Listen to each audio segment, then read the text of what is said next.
Aradhana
స్తోత్రం దేవా, స్తోత్రం స్తోత్రం స్తోత్రం తండ్రి నాయన ప్రభా పరిశుద్ధుడా, గొప్ప దేవుడా, శక్తివంతుడా, సర్వోన్నతుడా, సర్వాధికార దేవా యేసయ్యా నీకు వేలాది వందనాలు స్తుతులు స్తోత్రముల ప్రభా. యేసయ్యా గడిచిన విశ్రాంతి దినముల నుంచి విశ్రాంతి దినమ వరకు మమ్మల్ని సజీవ రేఖల కింద భద్రపరిచిన మా సజీవుడా మీకు లెక్కలేని స్థుతులు స్తోత్రముల ప్రభా.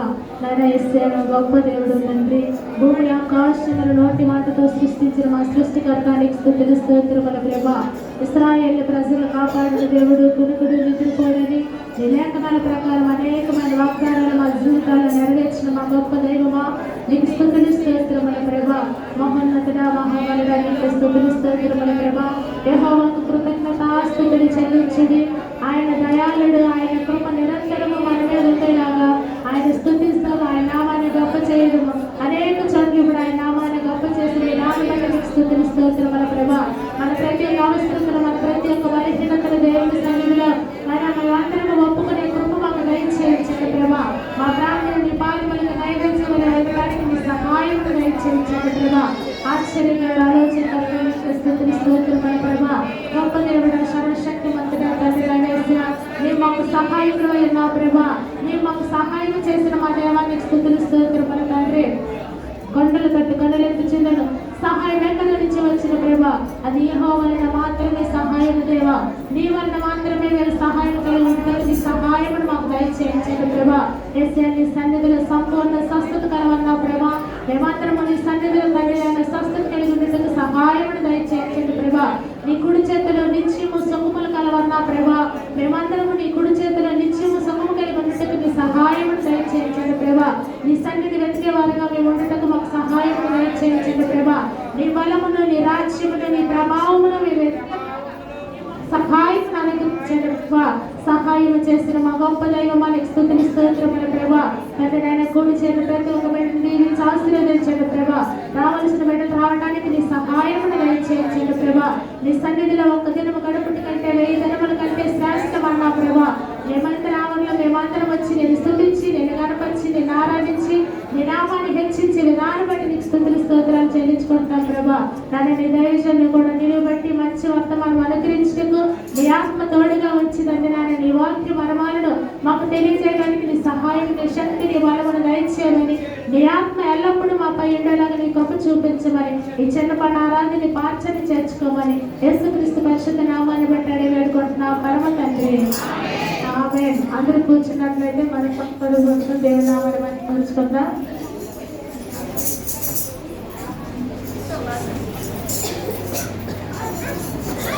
దేవునికి స్తోత్రం. హల్లెలూయా. నీ కృపలో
అధ్యాయానికి స్తోత్రం. దేవుని వాక్యంలోకి వెళ్ళిపోదాం. టైం అయిపోయింది. మరి కార్యక్రమాలు ఎక్కువ ఉన్నాయి. మరి చాలామంది పలహారాలు 10th క్లాస్ పిల్లలు బాగా పాస్ అయ్యారు కదా, మరి అన్నీ తీసుకొచ్చారు. ఒక చిన్న సాక్ష్యం ఒకటి ఉన్నది. ముందుగా మరి ఆ సాక్ష్యం 1 నిమిషంలోనే చెప్పేస్తారు, పర్వాలేదు. శ్యామలమ్మ చిన్న సాక్ష్యం. రెండవదిగా సుశీలమ్మ మరి తన ఇంట్లో జరిగినటువంటి శుభ కార్యము సాక్ష్యం చెప్తారు. శ్యామలమ్మ చెప్తారు.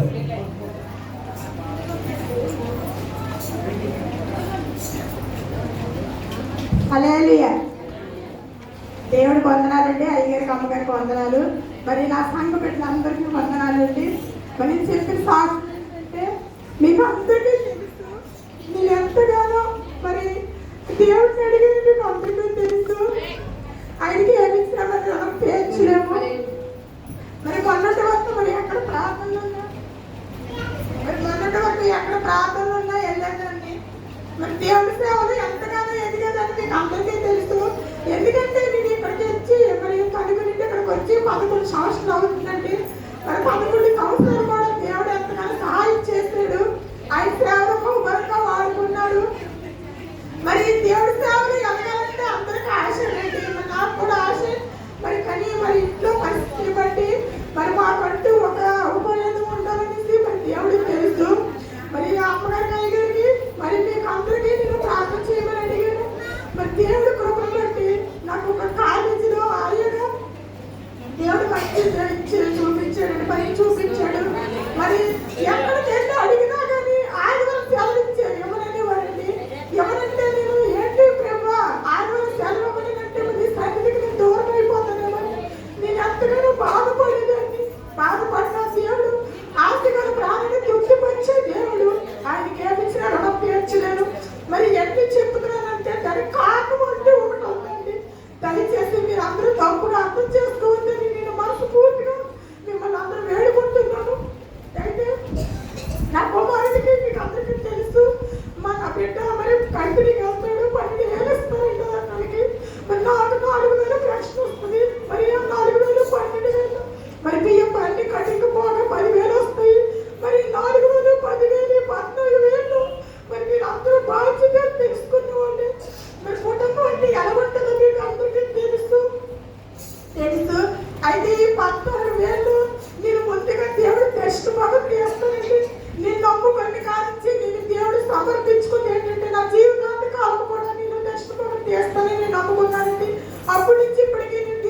ఆ కోరిక ప్రకారంగా దేవుడి సిద్ధం బట్టి మరి ప్రతి శుక్రవారం రావడం ఉపవాసం ఉండడం జరిగింది.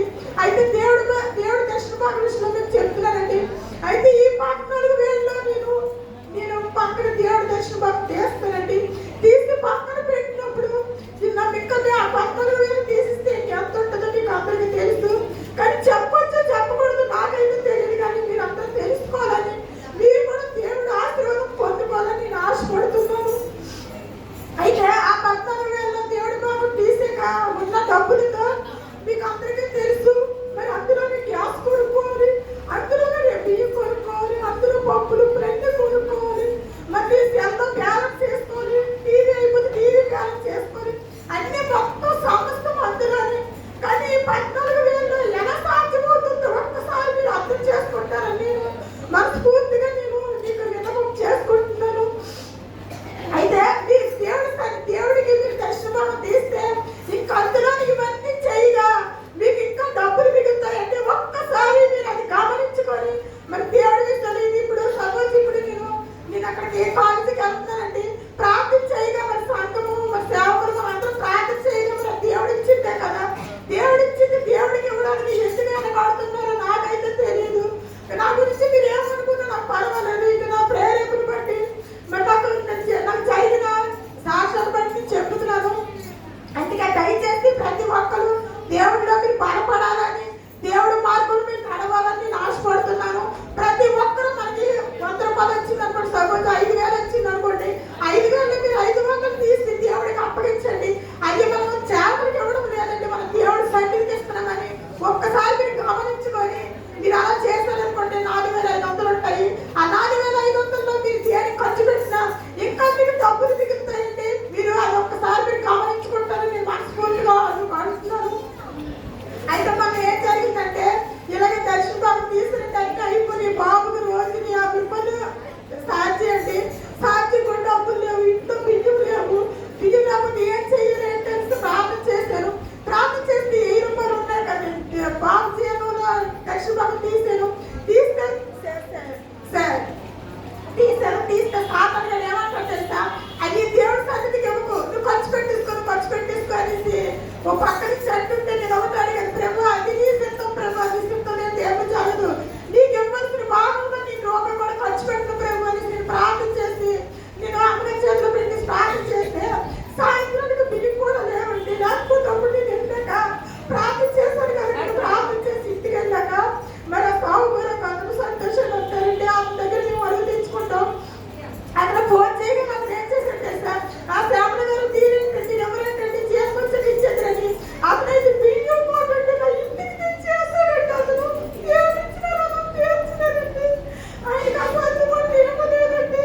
అందుకని అందరూ కూడా దేవుడి సన్నిధిలో ఎదగాలని, ఆయన మార్గంలో మీరు ఉండాలని ఆశపడుతున్నారండి. ప్రతి ఒక్కరు మీరు ఏమించుకుంటారని నమ్ముచు ఇందులో నేను తప్పులుంటే దేవుడిని క్షమించమని, మీరు అందరూ క్షమించమని ఈ శివ సాక్షి దేవుడు దీవించింది కాక.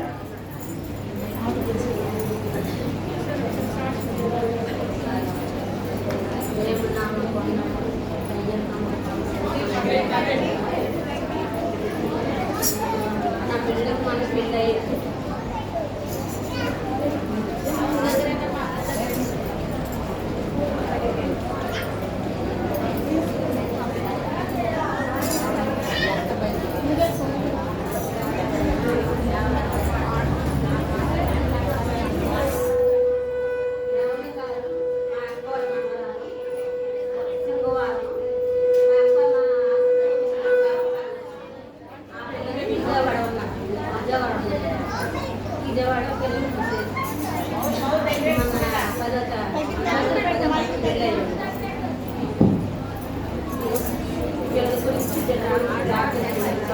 అన్ని సమస్యలు రోజు బట్టి పని చేసుకోలేకపోతే ఎన్నో నేను పిల్లల గురించి వీళ్ళు కూడా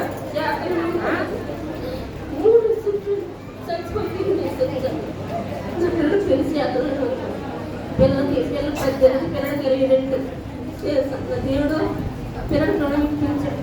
అంతవరకు నన్ను కాదు కాపాడాడు. దేవుడు నేను ఏమించి కూడా నేను రుణం తీర్చుకోలేదు.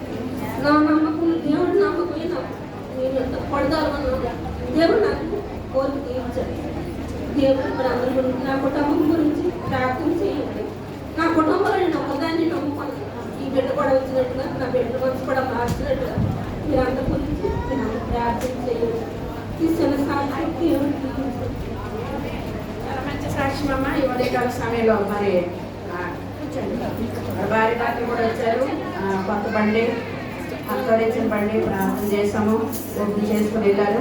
మరి మంచి స్వీట్లు వాళ్ళు ముందుగా దేవుడి మందిరానికి వచ్చారు కాబట్టి వాళ్ళ ఆయన వచ్చాడు, ఇక్కడ దగ్గర పెట్టేసి వెళ్ళారు. మంచి స్వీట్లు కూడా పట్టుకొని వచ్చారు. రాజులు తీసుకుంటారు కానీ అప్పుడు ప్రార్థన దేవుడి వాక్యం వెళ్తాము. ప్రార్థన. పరిశుద్ధుడైన తండ్రి నీకు వందనాలు దేవా, ఇంతవరకు ఆరాధనలో తోడుగా ఉన్నాను ప్రభా. వాక్యమైన దేవా, వాక్యంలో ఉండి మీరు నాతో మీరు మాట్లాడండి ప్రభా. ఆయన సమస్త కార్యక్రమాలు మీ మైకి మాత్రమే జరిగించండి. గొప్ప దేవుడా, అందరినీ నీ స్వాధీనంలో ఉంచుకోండి. నీ వాక్య బలంతో నింపండి.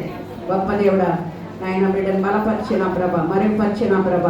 నాయన అద్భుతమైన సందేశం మాకు కావలసినటువంటి నాయన వాక్యాహారాన్ని నా ప్రభ మేము బ్రతకడానికి నీవే మాకు సహాయం చేయండి. వినగలిగే జ్ఞానము బుద్ధి ఈ బిడ్డలందరికీ నాకును దయచేయండి. ఏస్తున్నాం అడిగి వేడుకుంటున్నాను తండ్రి, ఆమేన్.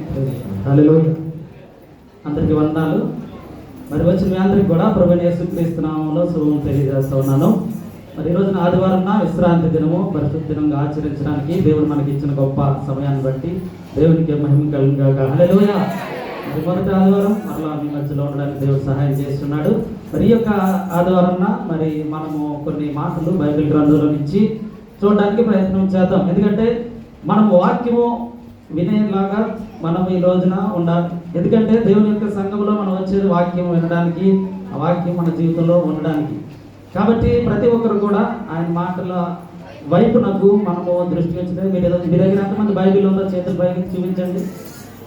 Very good. అందరి దగ్గర ఈ బైబిల్ అందరూ కూడా ఈ బైబిల్లో ఉన్న మాటలు మనకు ఉపయోగకరం. ఇవి మాత్రమే ఉపయోగకరం. ఈ లోకంలో మనము బ్రతకడానికి శారీరకంగా ఆహారం ఎంత అవసరమో, మనము భోజనము లేకపోతే మనము తాగే ప్రతిదీ కూడా ఏ విధంగా అవసరమో ఆత్మీయ జీవితంలో, భక్తి జీవితంలో ఇప్పుడు మీరు పైకెత్తిన యొక్క బైబిల్ అనేది ఉపయోగము. హల్లెలూయా. అటువంటి మాటలు ఈ రోజున మనము చూడడానికి ప్రయత్నం చేద్దాం. మీరు ఎక్కడైనా చేపల ఊరికి వెళ్ళారనుకోండి, చేపలు పట్టే ఊరు వెళ్తే అక్కడ మీరు ఎవరినైనా అడగండి, వాళ్ళ పిల్లలకి మొదట ఏం నేర్పిస్తారో తెలుసా? చేపలు పట్టే వారికి మొదట వారు ఏమి నేర్పిస్తారంటే చేపలు పట్టడం నేర్పిస్తారని మనం అనుకుంటాం. మనం ఏమనుకుంటాం? వారు చేపల వాళ్ళు కాబట్టి చేపలు పట్టడం నేర్పిస్తారు అనుకుంటాం మనం. కానీ చేపలు పట్టడం వారికి నేర్పించరంట. ఏమి నేర్పిస్తారు? మొట్టమొదటిగా చెప్పండి, ఈత నేర్పిస్తారు. ఎందుకు ఈత నేర్పిస్తారు? చేపలు పట్టగలగడం వాళ్ళకి తెలుసు, కానీ ఆ ఈత నేర్చుకునేదే వారు లోపలికి వెళ్ళనవరు, వారికి ఏది కూడా నేర్పరు. మొదట నేర్పించేది ఏంటంట? ఈత నేర్పిస్తారు. ఎందుకంటే అది అవసరం. అది ఒకవేళ వాళ్ళు చేపలు పట్టేటప్పుడు వెళ్ళినప్పుడు ఏదైనా అపాయం జరిగినా సరే వారికి ఈత వస్తే వారు బతికి బయటపడతారు. అది ఆ ఈతలో వారు నేర్పించదలుచుకున్న అంశం అన్నమాట. ఈ రోజున కూడా మనం బైబిల్ గ్రంథంలో ఈ రోజున మనము కూడా దేవుని యొక్క మాటలు అనే ఆ యొక్క ఈత మన దగ్గర లేకపోతే ఈ లోకంలో ఏమీ కూడా చేయలేము. హల్లెలూయా. ఈ రోజున అటువంటి మాటలు ఈ యొక్క బైబిల్ గ్రంథంలో ఉన్నాయి. బైబిల్ గ్రంథంలో చాలా మాటలు ఉన్నాయి. ప్రతి వారం మనం వింటూ ఉన్నాం. ఈ వింటున్న మాటల్లో ఉన్న శక్తిని మనము అర్థం చేసుకోవడానికి మనము ప్రయత్నం చేయాలి. మనము ఈ రోజున ప్రసంగ అంశం ఏంటంటే దేవుణ్ణి గణపరచడం. దేవుణ్ణి గణపరచడం. చెప్పండి అందరూ, ఏంటి నా ప్రసంగ అంశం? దేవుణ్ణి గణపరచడం. మరి ప్రతిరోజు మేము గణపరుస్తున్నాం కదండి, మరలా కొత్తగా గణపరచడం ఏంటని అని మీరు అనుకోవచ్చు. అంతే కదా, ప్రతిరోజు నేను పాటలు పాడుతున్నాం, గణపరుస్తూ ఉన్నాం. కానీ ఇంకా కొత్తగా ఇందులో ఏముంది అని మీరు అనుకోవచ్చు. కానీ బైబిల్ దగ్గరకు వచ్చేటప్పుడు మనము ఏ మాట విన్నా సరే, ఏ యొక్క వాక్యం మనం విన్నా సరే అది కొత్త ధనంగానే ఉంటుంది, కొత్త రకంగానే ఉంటుంది. ప్రతిరోజు కూడా ఆ యొక్క మాటలు చుంటే తేనె దారుల వల్ల మనకు వినబడుతూనే ఉంటాయి. బైబిల్ గ్రంథంలో అంత శక్తి ఉన్నదన్నమాట. దావీదు మహారాజు మీరు చూస్తే అతడు గణపరిచిన విధానంలో చాలా అంశాలు ఉన్నాయి. కీర్తనలు 150 కీర్తనల్లో చాలా కీర్తనలు అతడు రాశాడు. ఆ రాసిన కీర్తనలో అతడు గణపరిచే విధానం ఎలా ఉంటుందంటే అతడు గణపరిచే విధానం ఎంత గొప్పగా ఉంటుందంటే వింటా ఉన్నారు అందరూ. అతడు గణపరిచే విధానములో మనం అర్థం చేసుకోవాలి. మనము ఎప్పుడు గణపరుస్తామంటే మనకి ఏదైనా కలిసి వస్తే దేవుని గణపరుస్తూ ఉంటాం. మనకి ఏదైనా కలిసి మనకు అదృష్టం ఏదైనా కొన్ని సందర్భాల్లో మనకు అన్ని జరిగితే మనము దేవుని కనపరుస్తూ ఉంటాం. మన దగ్గర ఏదైనా అద్భుత కార్యము జరిగితే మనము దేవుని కనపరుస్తూ ఉంటాం. మన దగ్గర ఏదైనా సంతోషకరమైన వార్త మన కుటుంబంలో కానీ మన జీవితంలో కానీ లేకపోతే మనకు మంచి పంట పడినప్పుడు మనం దేవుని కనపరుస్తాం. ఇవన్నీ కూడా దేవుని కనపరుస్తూ ఉంటాం. దావీదు మహారాజు అయితే ఏం చేశాడంటే అతడు రాజుగా అయిన తర్వాత కనపరిచి ఉన్నాడు. రాజు అయిన తర్వాత కీర్తనలు అనేకమైన రాశాడు. రాజు అయిన తర్వాత దావీదు మహారాజు ఏం రాశాడు? కీర్తనలు రాశాడు. అలాగని రాజు అవ్వక ముందు కూడా అతడు కీర్తనలు రాశాడు. అతడు ఆనందంలో ఉన్నప్పుడు కీర్తనలు రాశాడు. అతడు కష్టాల్లో ఉన్నప్పుడు కీర్తనలు రాశాడు. అతని కుమారుడు అతన్ని తరుముతున్నప్పుడు కీర్తనలు రాశాడు. సౌలు అనే ఒక మామగారు తన మామగారు తరుముతున్నా సరే కీర్తనలు రాశాడు. గుహలోకి వెళ్ళి దాక్కొని కీర్తనలు రాశాడు. చూడండి, కీర్తన రాయడం అంటే ఏంటి? కనపరచడం. కీర్తన అంటే ఏంటి? పాట. కీర్తన అంటే ఏంటి? పాట. గణపరచడం, దేవుని ఆరాధించడం, దేవుని రాజ్య సువార్తలో ఒక భాగం అవడం. ప్రభువా, నీవు గొప్ప దేవుడవు, నీవు నా కోసం వచ్చి ఉన్నావు, నిన్ను తప్ప నేను ఎవరిని ఆరాధించలేను, నిన్ను ఆరాధించడం తప్ప నాకు ఇంకేమీ తెలియదు, నిన్ను ఆరాధించడంలో నేను శ్రద్ధ కలిగి ఉన్నానని దావీదు మహారాజు ఏం చెప్తా ఉన్నాడంటే కీర్తనలు అన్నింటిలో అదే చెప్తాడు అనమాట. అతడు దుఃఖములో దేవుని గణపరుచున్నాడు, సితారతో దేవుని గణపరుచున్నాడు. అతడు గణపరిచిన విధానం ఆలోచిస్తే ఈ లోకంలో మనము దేనిని ఎక్కడ ఏది గణపరిచినా సరే అది తక్కువ అవుతూ ఉంటది అనమాట. ఎందుకంటే జీవముగల దేవుడు ఈ రోజున మన మధ్యలో ఉండి ఉన్నాడు. ఈ రోజున ఈ యొక్క మాటలు మనము వినడానికి ఈ రోజున దేవుని సన్నిధానంలోకి మనం వచ్చి ఉన్నాం. దేవుణ్ణి అడగడము, దేవుణ్ణి గణపరచడము, ఈ రెండింటిలో ఒకటి కోరుకోమంటే లేకపోతే ఏది మొదట ప్రాధాన్యత ఇస్తారు మీరు? దేవుణ్ణి అడగడము, దేవుని గణపరచడము. దేవుణ్ణి అడగడము, దేవుని గణపరచడము, ఈ రెండింటిలో మొదట దేనికి ప్రాధాన్యత ఇవ్వాలి చెప్పండి అందరూ? దేవుని అడగడం, దేవుని గణపరచడం. ఈ రెండింటిలో దేనిని మొదట ఎంచుకోవాలి మనం చెప్పండి? దేవుణ్ణి అడగడం, దేవుని గణపరచడం. ఈ రెండు మీ దగ్గర పెట్టానప్పుడు ఈ రెండు కూడా మీ దగ్గర చెప్తా ఉన్నాను. ఈ రెండింటిలో మొదట దేనికి మీరు ప్రాధాన్యత ఇస్తారు? దేవుణ్ణి గణపరచడానికి ప్రాధాన్యత ఇస్తారా? దేవుణ్ణి అడగడానికి ప్రాధాన్యత ఇస్తారా?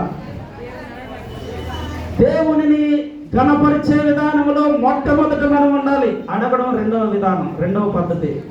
మొదట మనము దేవుణ్ణి గణపరచాలి, తర్వాతే దేవుణ్ణి మనము అడగాలి. హల్లెలూయా. మనము గణపరిచే విధానంలో మొదట ఉన్నామా? అడిగే విధానంలో మొదట ఉన్నామా? చాలా మంది అడిగే విధానంలో మొదట ఉంటారు. అడిగే విధానం అంటే ఏంటి? మన మనములను ఆయనకు చెప్పే విధానంలో మనం మొదట ఉంటాం, కానీ ఆయనను గణపరిచే విధానంలో మనం ఎలా ఉంటామంటే కొద్దిగా తక్కువగా ఉంటాం, వెనకే ఉంటాం, వెనకబడే ఉంటాం. ఈ రోజున ఈ యొక్క వర్తమానం ద్వారా నేను మీకేం తెలియజేస్తా ఉన్నానంటే ఈ రోజున దేవుని గణపరచడంలో మనం ముందు ఉండాలి, దేవునిని మనము స్తుతించడంలో ముందు ఉండాలి. ఆ యొక్క 139వ కీర్తన మీరు తీసినప్పుడు 13వ వచనంలో మాట మీరు చూస్తారు చూడండి. 139వ కీర్తన 13వ వచనంలో 139వ కీర్తన 13వ వచనంలో నా అంతరింద్రియములను నీవే కలుగ చేసితివి, నా తల్లి గర్భమందు నన్ను నిర్మించువాడవు నీవే. ఒక పదం అక్కడ కనబడుతూ ఉంటది ఏంటంటే నా అంతరింద్రియములను నీవే కలుగ చేసితివి, నా తల్లి గర్భమున నన్ను నిర్మించిన వాడు నీవే. నీవు నన్ను కలుగు చేసిన విధము చూడగా భయమును ఆశ్చర్యమును నాకు పుట్టుచున్నవి, అందును బట్టి నేను నీకు కృతజ్ఞతాస్తుతులు చెల్లించుచున్నాను. దేనిని బట్టి అతడు కృతజ్ఞతాస్తుతులు చెల్లిస్తా ఉన్నాడంటే తల్లి గర్భములో ఉన్నప్పుడే నన్ను నిర్మించిన వాడు నీవే, నన్ను కలుగు చేసిన విధానం చూడగా భయము ఆశ్చర్యము నాకు కలుగుచున్నవే, అందుకే అందును బట్టి నేను మీకు కృతజ్ఞతాస్తుతులు చెల్లించుతున్నాను. ఇదే పదము మీకు కూడా వర్తిస్తుంది. మన అందరం కూడా తల్లి గర్భం నుంచి వచ్చిన వారమే కాబట్టి తల్లి గర్భములో నిర్మింపబడిన వారమే మనం.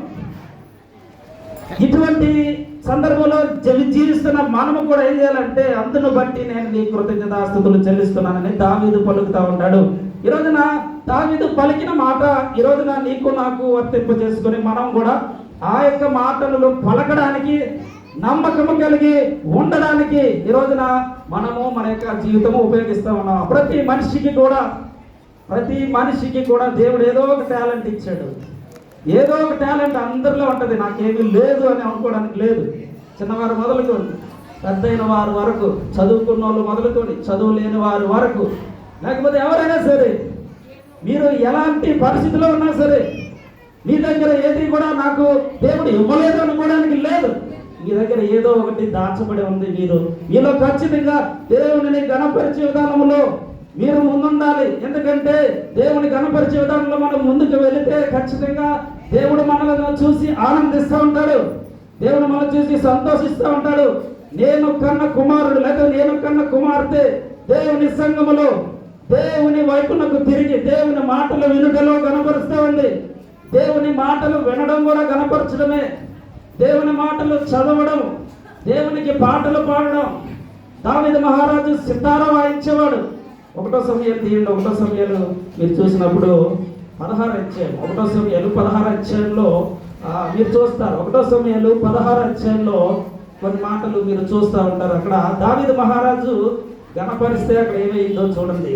16 అధ్యాయంలో మీరు చూసినప్పుడు 23వ వచనంలో చదవండి. 16 అధ్యాయము. దేవుని యొద్ద నుండి దురాత్మ వచ్చి సౌలును పట్టినప్పుడల్లా దావీదు ఏం చేస్తున్నాడు అక్కడ రాయడం ఉంది. సితారా చేత పట్టుకొని వాయింపగా దురాత్మ అతనిని విడిచిపోయాను. ఇక్కడ మీరు చూడండి, సౌలు మహారాజు ఉన్నాడు. అక్కడ సౌలు మహారాజుకి దురాత్మ పట్టింది. దురాత్మ పట్టినప్పుడు సౌలు మహారాజు ఎలా ఉన్నాడంటే, దురాత్మ పట్టిన వాళ్ళు ఎలా ఉంటారు? వారిని ఇంకా చూడలేం, వారి దగ్గరికి కూడా మనం వెళ్ళలేం. దురాత్మ పట్టిన వాళ్ళు, అపవాది చేత పీడింపబడిన వారు, ఇటువంటి వారు ఉండి ఉన్నారు. సౌలు మహారాజు కూడా దురాత్మ వచ్చి అతనిని పట్టినప్పుడల్లా దావీదు ఏం చేశాడు తెలుసా? సితారా పట్టుకొని ఏం చేశాడంటే, దావీదు సితారా చేత పట్టుకొని వాయింపగా దురాత్మ అతనిని విడిచిపోయాను. ఎందుకు ఈ మాట చెప్తా ఉన్నానంటే, దావీదు మహారాజు సితారా వాయించగలడు. ఈ యొక్క ముందు వచనాల్లో మీరు కనపడుతూ ఉంటది. అతడు సితారా అంటే ఇంగ్లీష్లో ఏమంటాం? సితారాని వైలెన్, గిటార్, లేకపోతే ఇలాంటి సితారా. అతడు గొర్రెల కాపరిగా ఉన్నప్పుడే అతడు సితారా నేర్చుకున్నాడు. దాన్ని బాగా వాయించగలడు. సితారా దేనికోసం వాయిస్తూ ఉన్నాడంటే, దేవునిని గణపరచడానికి అతడు వాయిస్తూ ఉన్నాడు.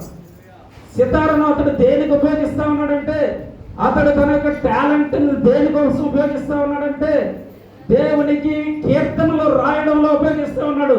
అతనికి సితార వచ్చు కాబట్టి కీర్తనలు ఏం రాశాడంటే, ఒక కీర్తన అంటే ఒక పాట. ఒక కీర్తన అంటే అది ఒక పాట కింద పాడుకోవచ్చు మనం. 1వ కీర్తన ఒక పాట, 2వ కీర్తన ఒక పాట, 3వ కీర్తన ఒక పాట. అంటే ఒక సితారతో వాయించదగిన పాటలు రాసిన దావీదు రాజుగా ఉన్నప్పుడే కాదు, గొర్రెల కాపరిగా ఉన్నప్పటి నుంచే అతడు దేవుని కనపరుస్తూ ఉన్నాడు. ఇప్పుడు రాజు అయిన తర్వాత కూడా దేవుని ఆయన కనపరుస్తూ ఉన్నాడు. హల్లెలూయా. ఎందుకు ఈ మాట చెప్తా ఉన్నానంటే, అతడు సితారా వాయించినప్పుడల్లా దురాత్మ అతన్ని విడిచి పోయెను. దురాత్మలు పారిపోతూ ఉన్నాయి, అపవిత్రాత్మలు పారిపోతూ ఉన్నాయి. దేవునిని గణపరిచినప్పుడు, సితారా పట్టుకొని వాయించినప్పుడు, సితారా అతని జీవితంలో ఎన్ని గొప్ప కార్యములు చేసింది అంటే, ఒక వ్యక్తి వాయించిన సితారా దేవునికి అనుకూలమైన మాటల్లో ఉన్నదేమో, అతని వాయిద్యము దేవునికి వినబడిందేమో, అపవాది అక్కడ విడిచి పెట్టబడింది, అపవాది పారిపోయింది, దేవుని యొక్క సన్నిధానం నిలిచి ఉన్నది. హల్లెలూయా. ఈ రోజున దావీదును దేవుడు ఎన్నుకున్న తర్వాత జరిగిన మొట్టమొదటి మాట అన్నమాట 23. సితారా అన్న పదం బైబిల్ గ్రంథంలో మీరు చూసే చాలా దగ్గరలో ఉంటుంది. కీర్తన 71, 22 తీయండి. కీర్తన 71, 22లో, కీర్తనలు 71, 22వ వచనంలో మీరు చూస్తూ ఉంటారు. ఎక్కడ ఉందంటే, నా దేవా నేను కూడా ఈ సత్యమును బట్టి స్వరమండల వాయిద్యముతో నిన్ను స్తుతించెదను. ఇశ్రాయేలు పరిశుద్ధ దేవా సితారాతో నిన్ను కీర్తించేదను. అందరూ చెప్తాం, ఇశ్రాయేలు పరిశుద్ధ దేవ సితారాతో నిన్ను కీర్తించేదను. ఇశ్రాయేలు పరిశుద్ధ దేవ సితారాతో నిన్ను కీర్తించేదను. ఈ రోజున ఇటువంటి మాట సితారా అనేది పదము బైబిల్ గ్రంథంలో అనేక సార్లు సుమారు 23 సార్లు రాయబడి ఉంది. అదే కీర్తనలో 33వ అధ్యాయము 2వ వచనంలో కూడా అదే 33వ అధ్యాయము 2వ వచనంలో కూడా దేవుడు చెప్తూ ఉంటాడు ఒక మాట. మీరు చూస్తారు, సితారాతో యెహోవాను స్తుతించుడు. ఎందుకు స్తుతించాలి? ఎందుకు మనం గణపరచాలి? ఎందుకు సితారాతోనే గణపరచాలి? దావీదు మహారాజుకి సితారా వచ్చి కాబట్టి ఆయన కనపరుచున్నాడు. ఈ రోజున నీకు నాకు రాకపోయినా సరే సితారాతో దేవుని కనపరచాలన్న పదాన్ని మనం జ్ఞాపకం చేసుకుని, ప్రభువా ఈ రోజున నేను పలుకుతున్న ఈ మాటే ఒక సితారా, లేకపోతే నేను పాడుతున్న ఈ పాటే ఒక సితారాన్ని దేవుని మనం ఈ రోజున గణపరిచి కలిగి ఉండాలి. ఈ రోజున బైబిల్ గ్రంథంలో ఉన్న వాక్యములు సత్యములుగా ఎందుకు నిలిచున్నాయి? ఎందుకు మన దగ్గర ఉండి ఉన్నాయి? అట్లాంటి ఒక సముద్రం దగ్గర, పసిఫిక్ మహాసముద్రం దగ్గర ఒక చిన్న కెనాల్ కట్టబడ్డది. ఒక కెనాల్ అంటే ఒక కొంత దూరం అన్నమాట, కాలువ అంటాం దాన్ని. కాలువ సుమారు 80 కిలోమీటర్ల పొడవైన కాలువ అది. 2 సముద్రాల్ని కలుపుతూ ఉంది ఆ కాలువ. 2 సముద్రాల్ని కలిపే కాలువ అన్నమాట అది. అట్లాంటిక్ మహాసముద్రం నుంచి పసిఫిక్ మహాసముద్రం మధ్యలో ఆ యొక్క కాలువని కట్టారు. ఆ కాలువని కట్టేటప్పుడు, కాలువని తవ్వేటప్పుడు ఎంత కష్టం పడ్డారంటే ఆ యొక్క కష్టంలో అనేక మంది ప్రాణాలు కోల్పోయారు. ఆ కష్టం ఎంత గొప్పదంటే అనేక సంవత్సరములు దాన్ని తవ్వుతూనే ఉన్నారు. చాలా కష్టాలు వస్తూనే ఉన్నాయి, అనేక ఇబ్బందులు వస్తూ ఉన్నాయి.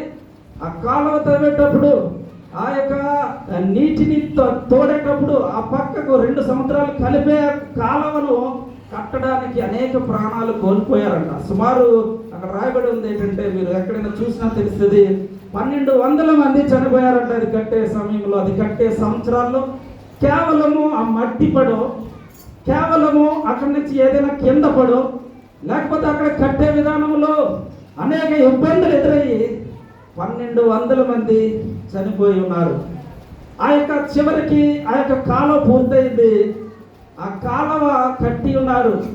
ఆ కాలువను ఓపెన్ చేసేటప్పుడు, ఆ కాలువను ఓపెన్ చేసే వ్యక్తి పేరు ఒకటి ఉంది, జార్జ్ వాషింగ్టన్. అతడు చెప్తా ఉన్న మాట ఏంటంటే, ఒక మాట పలుకుతూ ఉంటాడు. ఈ కాలువ మీరు అప్పుడు అందరూ చూస్తూ ఉన్నారు, 80 కిలోమీటర్ల పొడవైన ఈ కాలువ 2 సముద్రాలను కలిపి అనేక మందికి ఉపయోగకరంగా ఉంది ఇది.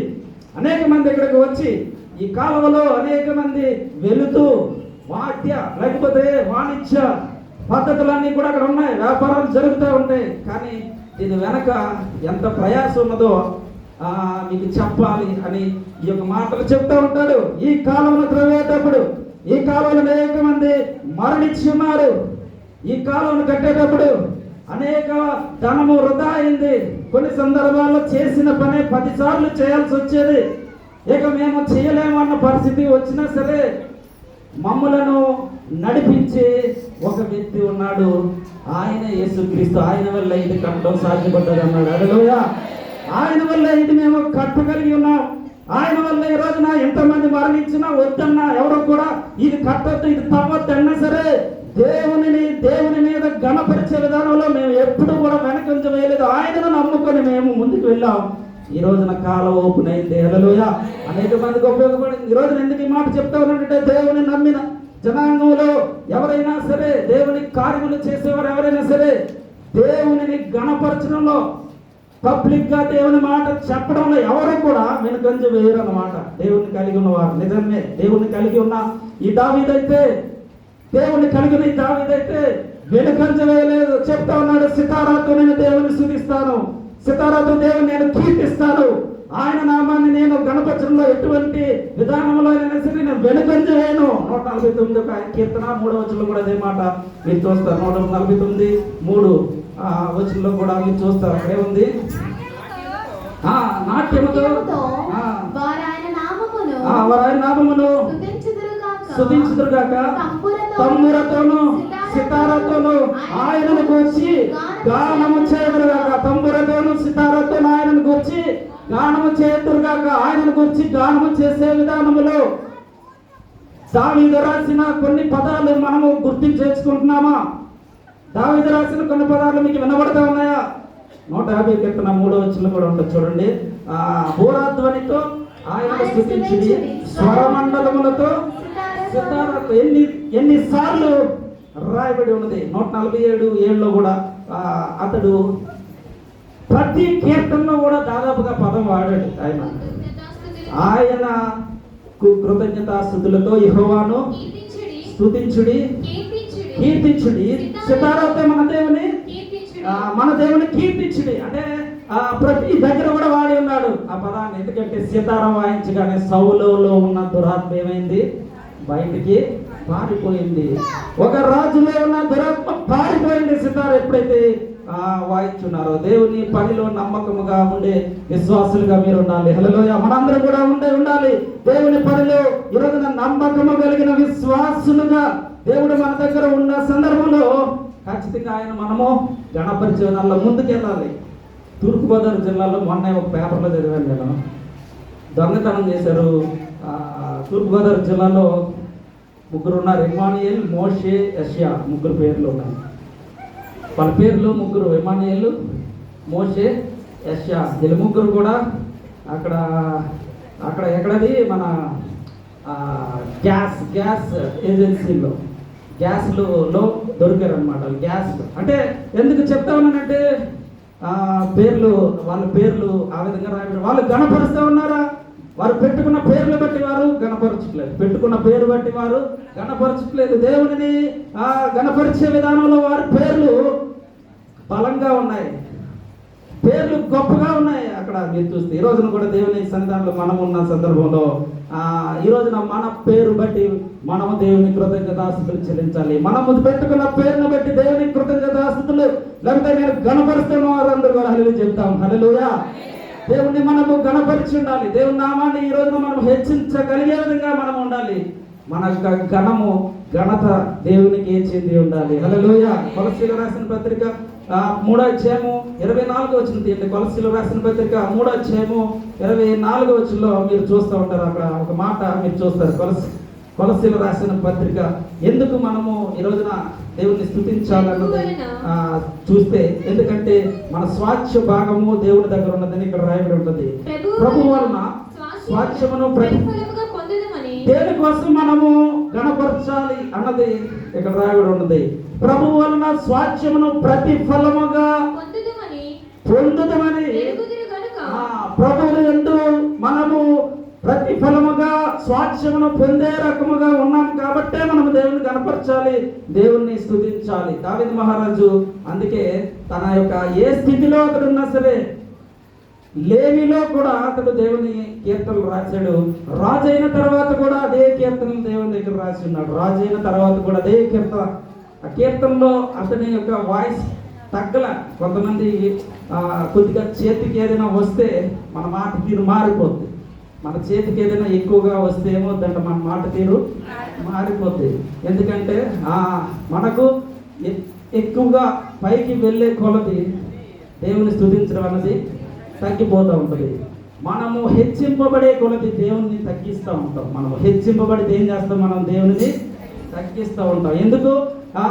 మనము హెచ్చింపబడినప్పుడు దేవునిని కూడా హెచ్చించాలి, అంతకంటే ఎక్కువగా హెచ్చించాలి. హల్లెలూయా.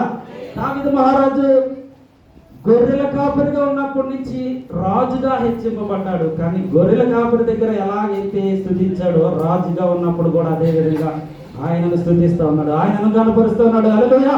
దేవుని యొక్క సన్నిధిని ఈ రోజున వచ్చిన మీరందరూ కూడా దేవుని యొక్క సన్నిధానంలో ఈ రోజున నమ్మకమైన పనివారు ఈ రోజున ఉండే రకములో దేవుడు మనలను హెచ్చించే విధానములో మనము ఆయనను గణపరుస్తూ ఉన్నామా? కొన్నిసార్లు కష్టం వస్తే దేవుని గణపరచరు. కొంతమంది గణపరచలో తగ్గిపోతారు. కష్టం వస్తే దేవుని గణపరచరు. దావీదుకి కష్టం ఎంత వచ్చిందో తెలుసా? సొంత కుమారుడే, అతని పేరేంటి? అబ్షాలోము. సొంత కుమారుడు ఏం చేస్తాడు? అతన్ని తరుముతూ ఉంటాడు. తరమడం అంటే మామూలుగా కాదు, గుర్రాల మీద తరుముతూ ఉంటాడు. కుమారుడే తండ్రిని ఏం చేస్తాడు? తరుముతూ ఉంటాడు. అంటే ఎంత కష్టం వచ్చింది ఆయనకి, ఎంత కష్టం వచ్చింది అతనికి. చచ్చిపోతాడేమో అనుకుంటున్నాడు అనమాట. ఇంకా ఎందుకంటే ఇతను పెద్దగా ఉన్నాడు కాబట్టి వాళ్ళందరూ వచ్చినప్పుడు ఖచ్చితంగా చనిపోతానేమో అన్న పరిస్థితిలో కూడా ఒక కీర్తన రాశాడు. హల్లెలూయా. ఒక పరిస్థితి ఎటువంటి, నేను కష్టంలో ఉన్నాను, ఒక గుహలో దాక్కుని చెప్తూ ఉంటాడు, నేను ఇక ఈ రోజు నుంచి ఇక నేను ఉండనేమో, నన్ను చంపేస్తారేమో, నేను ఇక బ్రతకను. ఒక కీర్తన, ఏ కీర్తన తీయండి రాస్తూ ఉంటాడు ఆ గుహలో. ప్రభువా, ఈ గుహలో నేనున్నాను, ఈ గుహలో నా యొక్క పరిస్థితి ఎలా ఉందంటే నేను ఉంటానో లేనో, లేకపోతే నా పరిస్థితి ఎలా ఉందంటే నేను రేపు ఉదయము సూర్యుని చూస్తానో లేదో, రేపు అనే రోజు నాకు ఉందో లేదో నాకు తెలియదు. అయినా సరే ఈ పరిస్థితిలో కూడా నేను నిన్ను కనపరుస్తా ఉన్నాను. హల్లెలూయా. ఈ పరిస్థితి కూడా నాకు వచ్చినా సరే నేను నీకు కనపరుస్తూ ఉంటాను. నీ యందు నిన్ను స్తుతించేందుకు నా దాహము తీరట్లేదు, నా దాహము తీరే పరిస్థితి లేదు. ఖచ్చితంగా నేను నిన్ను స్తుతించడంలో ముందుకు వెళ్తూ ఉంటాను. దాహం ఎప్పుడు వేస్తే చెప్పండి అందరికీ, దాహం ఎప్పుడు వేస్తే చెప్పాలి. దాహం ఎప్పుడు వేస్తుంది? కష్టపడినప్పుడు అన్నాడు ఆయన. ఇంకా దాహం ఎప్పుడు వేస్తుంది? దాహం ఎప్పుడు వేస్తుంది చెప్పాలి. నోరు ఎండినప్పుడు దాహం వేస్తుంది. నాకు కావాల్సిన పదం రావాలి, నాకు కావాల్సిన పదం రావాలి.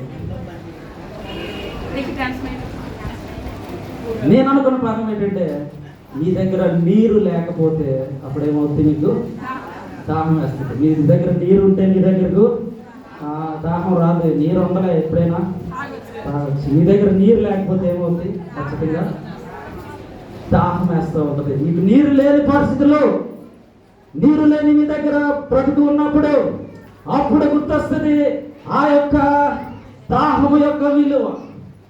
అప్పుడు గుర్తొస్తూ ఉంటుంది మీకు ఎంత అవసరమో అది.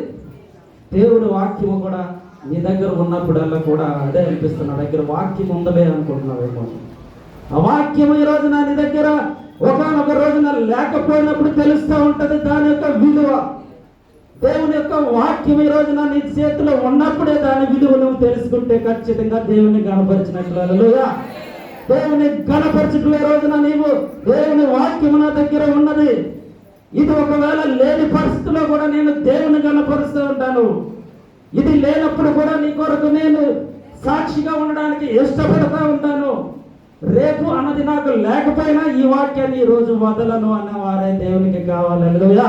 ఈ రోజున దేవుని గణపరచుట్లో ముందున్న వారు జకర్యా గ్రంథం 2:10 ఉంటే దేవుని గణపరచుట్లో ముందున్నవారు, దేవుని ఆరాధించుట్లో, దేవుడిని గణపరచుట్లో సాక్షులుగా ఉన్న మీరందరూ కూడా అనేక సందర్భాల్లో ముందుకు వెళ్తూ ఉంటారు. మీ తాలూకా వాళ్ళు కొంతమంది అంటూ ఉంటారేమో, అది ఇది అంటూ ఉంటారు. కానీ నీవు మాత్రము ఆ యొక్క దేవుని యొక్క వాక్యాన్ని, ఆ దాహం అన్నది నీ దగ్గర ఉండాలి.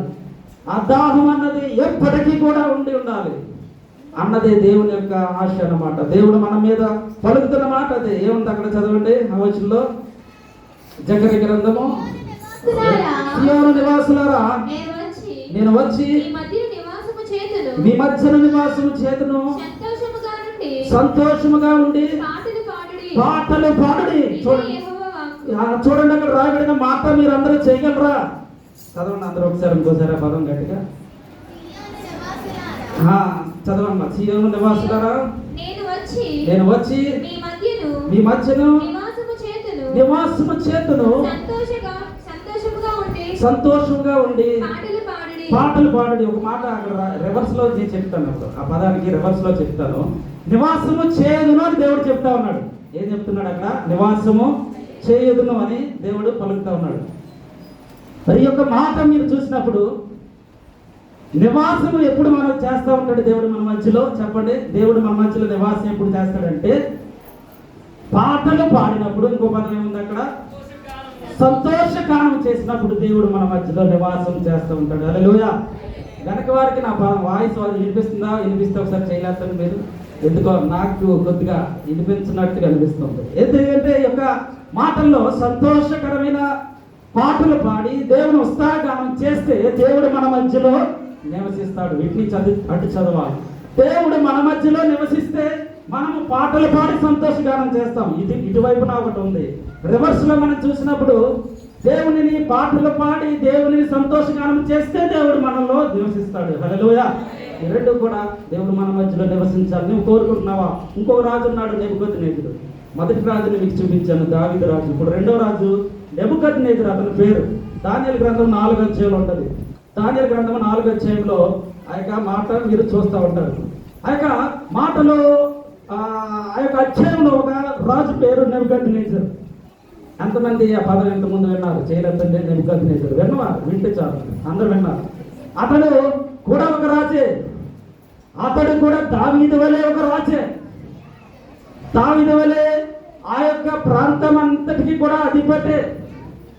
కానీ దేవునిని వెనకెట్టాడు అతను. ఎవరిని వెనకెట్టాడు? దేవుణ్ణి వెనకెట్టాడు.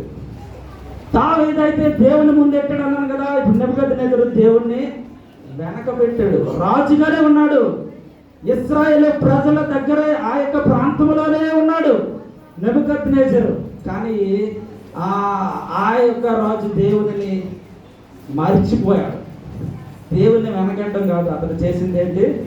దేవుణ్ణే మర్చిపోయాడు. దేవుణ్ణే మర్చిపోయాడు. ఎవరైతే అతనిని ఆ విధంగా ఉండడానికి సహాయం చేసి ఉన్నాడో యెహోవా దేవుని అతడు మర్చిపోయాడు. అతడు తన యొక్క జీవితంలో గుర్తించుకోలా. అతనికి ఒక కళ వస్తుంది. అతనికి ఒక కళ వస్తుందంట. అతని కళ ఏం కళ అంటే, అక్కడ ఒక పెద్ద చెట్టు ఉంటుంది. ఒక పెద్ద చెట్టు ఉంటుంది అనమాట. ఆ చెట్టుకి చాలా కొమ్మలు ఉన్నాయి. ఆ చెట్టుకి చాలా ఫలాలు ఉన్నాయి. ఆ చెట్టు చాలా గంభీరంగా ఉన్నది.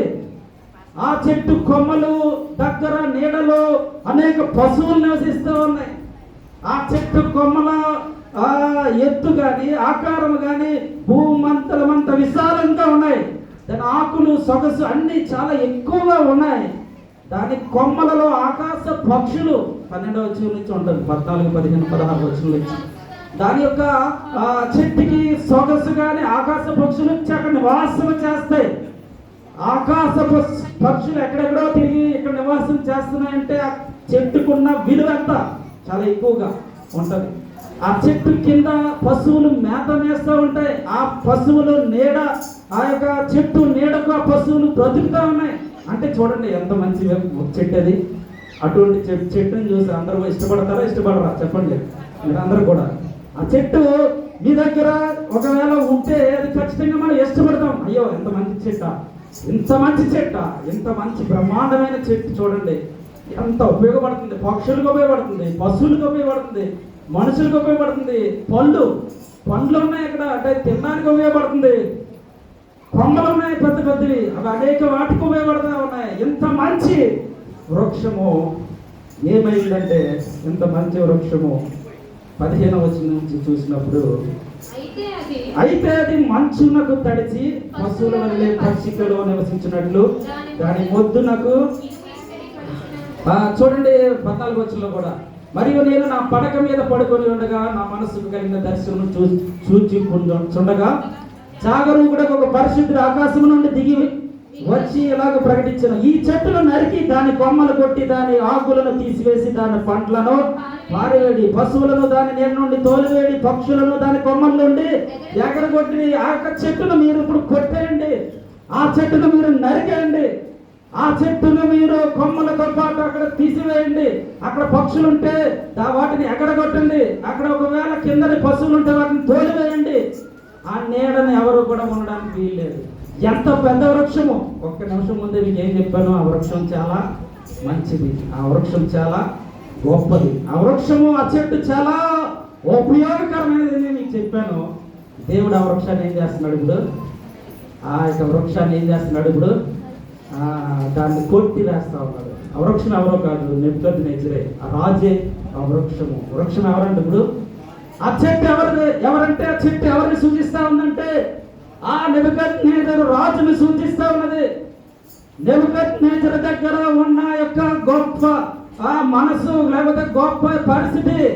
ఇప్పుడు దేవుడు ఏం చేస్తున్నాడో తెలుసా? అతను దేవుని స్తుతించడం మానేయడం వల్ల, దేవుని గణపరచడం మానేయడం వల్ల ఏం చేస్తున్నాడంటే ఆ చెట్టును కొట్టేస్తూ ఉన్నాడు, కొమ్మలు తీసివేస్తా ఉన్నాడు, అన్నింటినీ తోలదోస్తూ ఉన్నాడు, అనేకమైన వాటిని అక్కడి నుంచి పంపించేస్తా ఉన్నాడు. మొద్దు మాత్రమే మిగిలింది. ఏం మిగిలిందంట?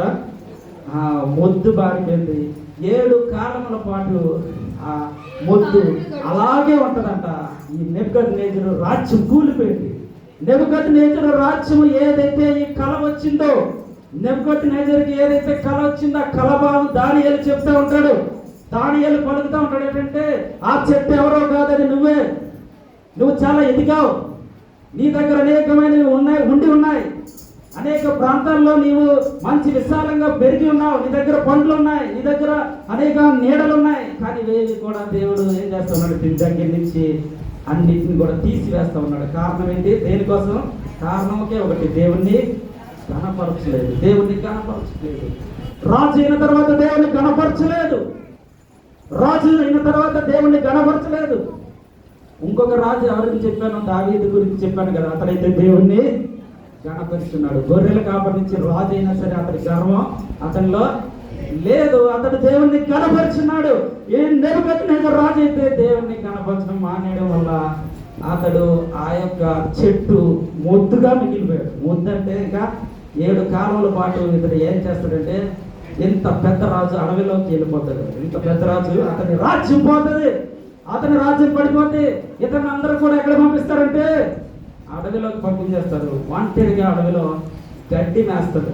ఏంటంటే అతడు అదే మీరు చివరి వరకు చదివినప్పుడు, దానియేలు గ్రంథం 4వ అధ్యాయం మీరంతా మీరు చదివినప్పుడు ఈ నెబుకద్నెజరు రాజు పరిస్థితి మీరు చూస్తూ ఉంటారు. ఆ నెబుకద్నెజరు యొక్క పరిస్థితిని అతడు 32వ వచనంలో చూడండి. 32వ వచనం, దానియేలు 4వ అధ్యాయం 32వ వచనం. తమ యొద్ద నుండి మనుషులు నిన్ను తరిమెదరు, ఈ అడవి జంతువుల మధ్య నివాసము చేయుచు పశువుల వలె గడ్డి మేసెదవు. సర్వోన్నతుడగు దేవుడు, మానవుల రాజ్యమైన అధికారి ఉన్న దేవుడు చెబుతున్న మాట ఏంటంటే, నీవు పశువుల వలె గడ్డి మేసెదవు. ఎంత ఎత్తుకు ఎదిగిన రాజు అయిన నెబుకద్నెజరు పరిస్థితి ఎలా వచ్చింది? ఇప్పుడు అడవిలోకి వెళ్ళి పశువులు మేసే గడ్డి మేసే పరిస్థితికి నెబుకద్నెజరు రాజు వెళ్ళిపోయాడు. కారణం ఏంటంటే, ఎన్ని సంవత్సరాలు ఎలా ఉన్నాడో తెలుసా? గడ్డి ఎన్ని సంవత్సరాలు మేసాడో తెలుసా? ఎన్ని సంవత్సరాలు అంట? 7 సంవత్సరముల పాటు. 7 కాలములు రాయబడి ఉంటుంది. కాలం అనగా ఒక సంవత్సరం. అంటే 7 సంవత్సరముల పాటు అతడు ఆ యొక్క గడ్డి మేసాడు అడవిలో. 7 సంవత్సరం తర్వాత అతనికి ఏమొచ్చిందో తెలుసు? ఇప్పుడు బుద్ధి వచ్చింది. ఇప్పుడు ఏమొచ్చింది చెప్పండి ఆయనకి? బుద్ధి వచ్చింది. ఎన్నో వచ్చిన అన్నది 34. ఆ కాలము గడిచిన పిమ్మట నెబుకద్నెజరు, నేను మరలా మానవ బుద్ధి గలవాడే, అంటే ఇప్పటి వరకు పశువుల బుద్ధి ఉంది, నా కండ్లు ఆకాశము తట్టు ఎత్తి చిరంజీవి సర్వోన్నతులకు దేవుని స్తోత్రము చేసి గణపరిచి స్తుతించి తిని, ఆ కాలము ముగిసిన మిమ్మట, అంటే నాకు బుద్ధి వచ్చిన తర్వాత, అంటే నేను గడ్డి మేసిన తర్వాత, నేను రాజుగా ఉన్నప్పుడు ఉన్న ఆ యొక్క పరిస్థితి నుంచి గర్వము విడిచిన తర్వాత ఇప్పుడు నేను దేవుణ్ణి స్తుతిస్తా ఉన్నాను. ఏ రోజున ఇతను కూడా ఎన్ని సంవత్సరాల తర్వాత అతనికి బుద్ధి వచ్చిందంట?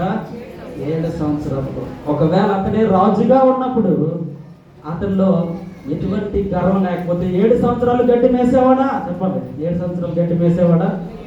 అడవికి వెళ్ళేవాడా? బ్రహ్మాండమైన చెట్టు కొమ్మలు విరిగి ఉండేవి కావు. అనేకమైన చెట్లకు, ఆ యొక్క అనేకమైన పక్షులకు నివాస స్థలముగా ఉన్న యొక్క చెట్టు పడిపోయింది. ఎప్పుడైతే దేవుని విడిచిపెట్టి వెళ్ళిపోయాడు. ఇప్పుడైతే 7 సంవత్సరముల తర్వాత మరలా అతడు ఇప్పుడు దేవుని స్తోత్రము చేసి, 37వ వచనం కూడా చదవండి. 37వ వచనం కూడా, ఇలాగూ నెబుకద్నెజరు నేను పరలోకపు రాజు యొక్క కార్యములను సత్యములను ఆయన మార్గం న్యాయములైన మరియు గర్వముతో నటించు వారిని ఆయన అనపశక్తి గలవాడని ఆయనను స్తుతించుచు కొనియాడుచు గణపరుచున్నాను. ఇప్పుడు చూడండి, ఇప్పుడు గణపరుస్తున్నాడు. ఇప్పుడు అతడు గణపరుస్తూ ఉన్నాడు. 7 సంవత్సరముల తర్వాత ఇప్పుడు దేవుని గణపరుస్తూ ఉన్నాడు, దేవుని స్తుతిస్తూ ఉన్నాడు, దేవుని కొనియాడుతూ ఉన్నాడు, ఆయన గణపరచడంలో ఇప్పుడు వెళ్తా ఉన్నాడు. ఈ రోజున ఇటువంటి పరిస్థితి, ఇటువంటి రాజు వలె మనం ఉన్నామా? దావీదు రాజు వలె ఉన్నాము? చెప్పండి. ఏ రాజు వలె నీవు ఉండి ఉన్నావు? దావీదు రాజు వలె ఉండి ఉన్నావా, నెబుకద్నెజరు రాజు వలె ఉన్నావా? చెప్పండి అన్న. ఒక ఆయన ఎటువంటి పరిస్థితి లేకుండానే అతడు దేవుని కనపరిచాడు. ఈ రెండో రాజు కూడా దేవుని కనపరిచాడు. ఎప్పుడు కనపరిచాడు?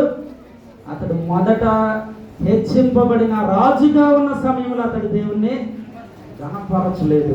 ఎప్పుడైతే దేవుడు అతన్ని రాజు స్థానం నుంచి తీసి అడవికి పంపించి అక్కడ పశువుల బుద్ధి గలవాడై అక్కడ మేత మేసడం, అప్పుడు జ్ఞానోదయం. ఈ రోజున మనం కూడా ఇటువంటి పరిస్థితిలో ఉండకూడదు. ఇటువంటి పరిస్థితిలో మనం ఉండకూడదు. ఈ వాక్యం వినబడతా ఉంది మీ మధ్యలో. ఈ వాక్యం మన దగ్గర వినబడతా ఉంది. ఈ రోజున దేవుని వాక్యం మన దగ్గర వినబడిన సందర్భంలోనే ఈ మాటలను మనం వినగలిగే విధంగా ఉండాలి. కొన్ని పువ్వులు ఉంటాయి, అవి ఒక రోజే ఉంటాయి, లేకపోతే 2 రోజులు 3 రోజులు వాడిపోతాయి. తర్వాత అవి ఎందుకు కూడా పనికిరావు, ఎందుకు కూడా ఉపయోగం లేదు. ఈ రోజున ఈ యొక్క మాటను మనము వినడానికి ప్రయత్నం చేస్తా ఉన్నామా? ఈ మాటలో ఉన్న సత్యాన్ని, ఈ రోజున దేవుని యొక్క మాటలో ఉన్న ఆనందాన్ని మీరు ఎంతమంది అయితే వినగలరో, చూడగలరో, ఖచ్చితంగా దేవుడు మన మధ్యలో సహాయం చేయడానికి ఆయన ఇష్టపడుతూ ఉన్నాడు. దావీదు రాజుగా ఉన్నప్పుడు రాశాడు కీర్తన, కష్టాలు ఉన్నప్పుడు రాశాడు, గొర్రెల కాపరిగా ఉన్నప్పుడు రాశాడు, తన యొక్క పనిలో అనేకమైన ఇబ్బందులకు వచ్చినప్పుడు రాశాడు కీర్తన. ఈ రోజున మనం కూడా దేవుని యొక్క వాక్యములో మనము కూడా బుద్ధి కలిగినవారమై మనము ఉండి ఉన్నామా?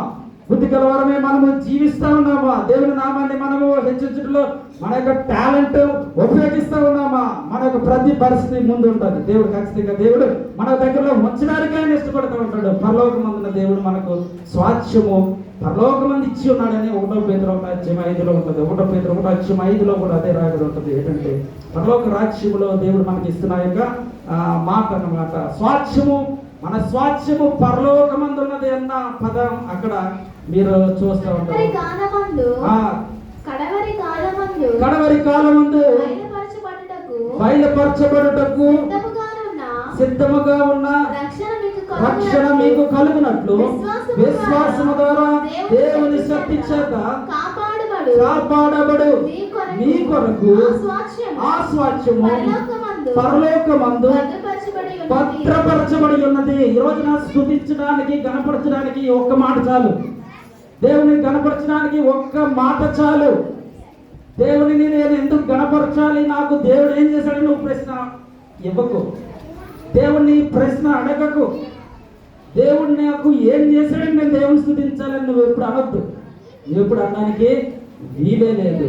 నీకెందుకంటే నీ స్వాస్థ్యము, దేవుడు మనకి ఇచ్చిన స్వాస్థ్యం పరలోకమందు ఉన్నది. అది నువ్వు పొందుకోవాలంటే నువ్వు దేవుని స్తుతించాలి, దేవుని కనపరచాలి. హల్లెలూయా.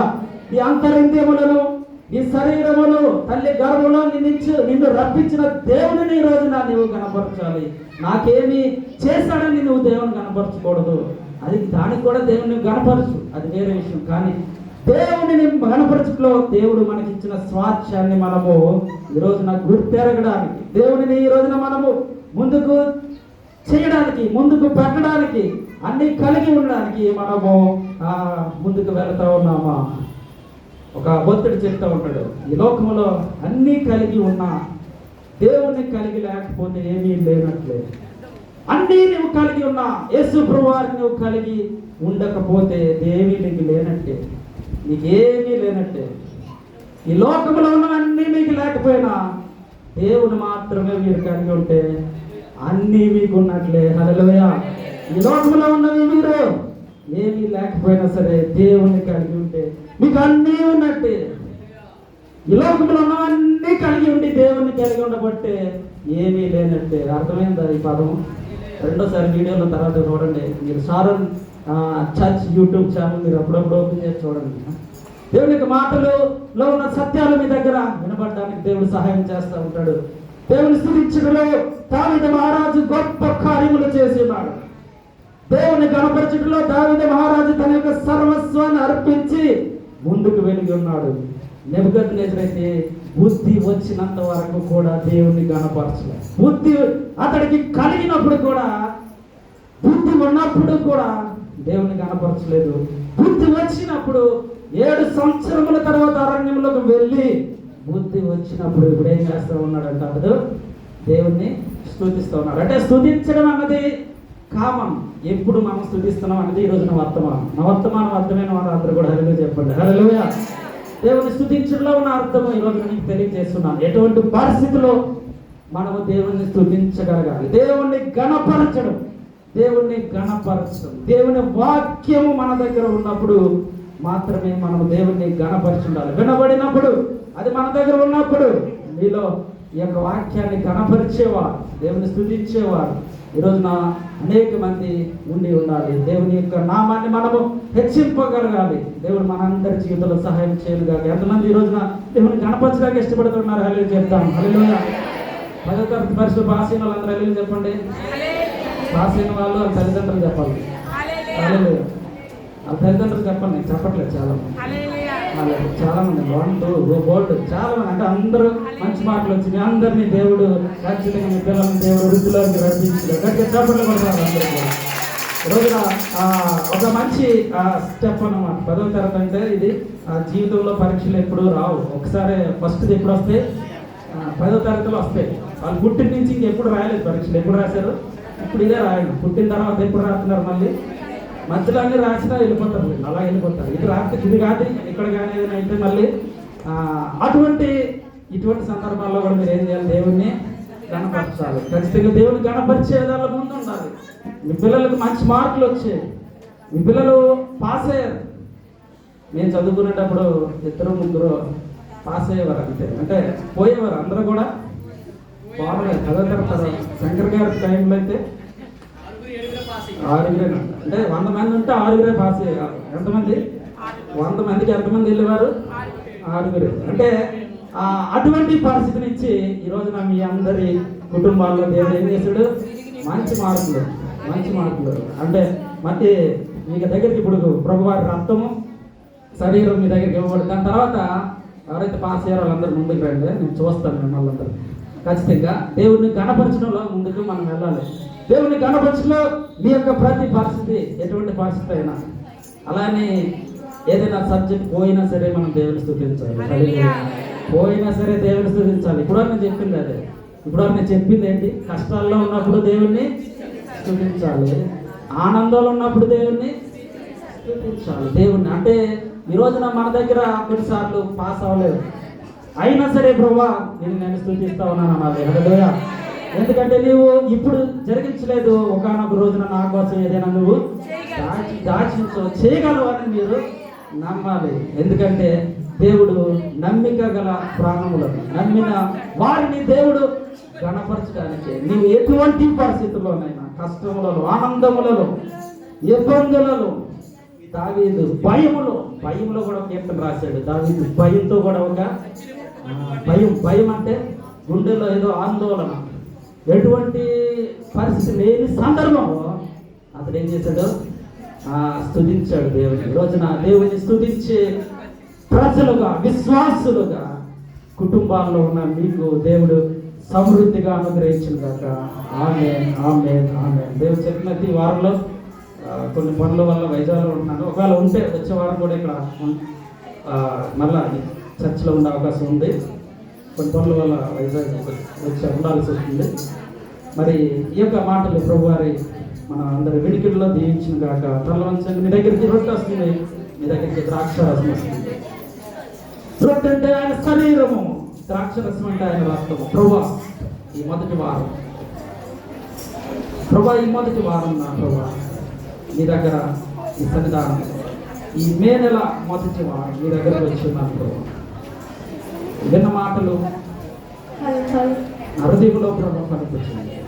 నీ రక్తము ప్రభా, నీ శరీరము ఈ యొక్క గృహములలో నివాస స్థలమైన ప్రభా ఈ యొక్క ప్రాంతంలో దేవుడు సహాయం చేసేలాగా నా ప్రభా ముందుకు వెళ్ళడానికి సహాయం దయచేయండి. ప్రభుత్వం నింపండి. ఈ యొక్క సన్నిధానం ప్రభా వచ్చిన ప్రతి బిడ్డకు దయచేయండి. వాక్య వెలుగులో ఉంటుంది ఈ యొక్క మన యొక్క జీవితాన్ని ముందుకు వెళ్ళడానికి సహాయం దయచేయండి. వేడుకుంటూ అతి శ్రేష్టమైన అడుగుతున్నాను తండ్రి. ఆమేన్. అలాగే ప్రార్థన చేసుకున్నాం. మీ దగ్గరికి రొట్టె వస్తుంది, అలాగే ఇంకా ప్రార్థన. పరిశుద్ధుడు మా తండ్రి, దేవాన్ని నామాన్ని చేస్తున్నాను ప్రభువా. నా తండ్రి నా తండ్రి ప్రభువా, ఆశలు గురించి మీ కొరకు మీ కొరకు ఇవ్వబడుతున్న నా శరీరము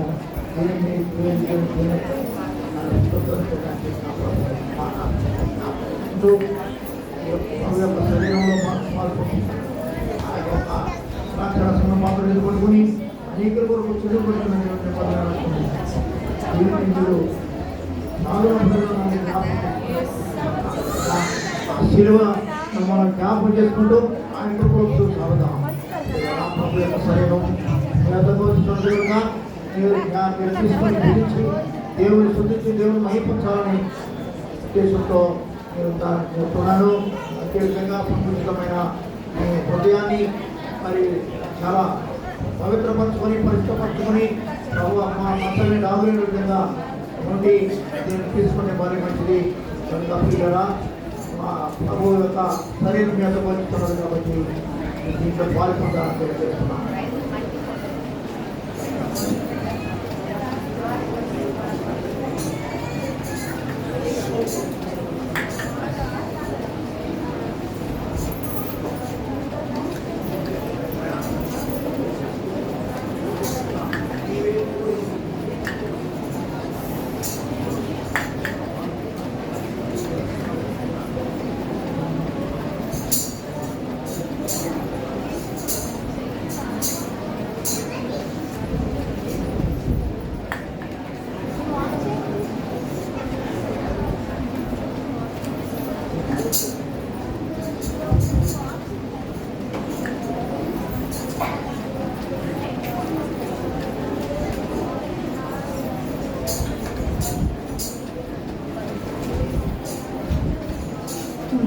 గొప్ప చేతుల్లో చిన్ని రొట్టెను నేను నీ గొప్ప చేతుల్లో చిన్ని రొట్టెను నేను నీ సేవలోనే కరిగిపోవాలి నీ చేతుల్లోనే పనిముట్టవాలి నీ సేవలోనే కరిగిపోవాలి నీ చేతుల్లోనే పనిముట్టవాలి బ్రతుకంతా నీతోనే నడవాలి చీకటిలో దీపాన్నవాలి బ్రతుకంతా నీతోనే నడవాలి చీకటిలో దీపాన్నవాలి నీ గొప్ప చేతుల్లో చిన్ని రొట్టెను నేను నీ గొప్ప చేతుల్లో చిన్ని రొట్టెను నేను నీ స్వరూపంలోకి నన్ను మార్చు నీ ఆత్మతోనే నన్ను నింపు నీ స్వరూపంలోకి నన్ను మార్చు నీ ఆత్మతోనే నన్ను నింపు కడదాకా నీతోనే నడవాలి ఎడారిలో సెలయేరవాలి కడదాకా నీతోనే నడవాలి ఎడారిలో సెలయేరవాలి యేసయ్యా యేసయ్యా యేసయ్యా యేసయ్యా యేసయ్యా యేసయ్యా యేసయ్యా యేసయ్యా నీ గొప్ప చేతుల్లో చిన్ని రొట్టెను నేను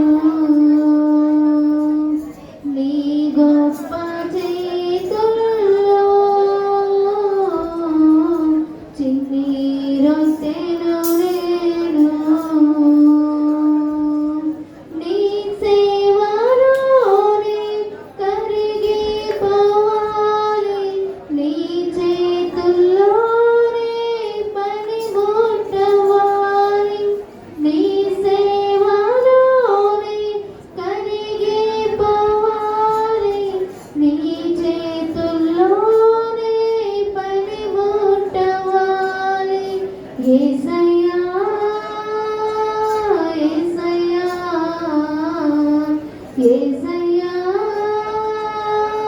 యేసయ్యా యేసయ్యా యేసయ్యా యేసయ్యా యేసయ్యా.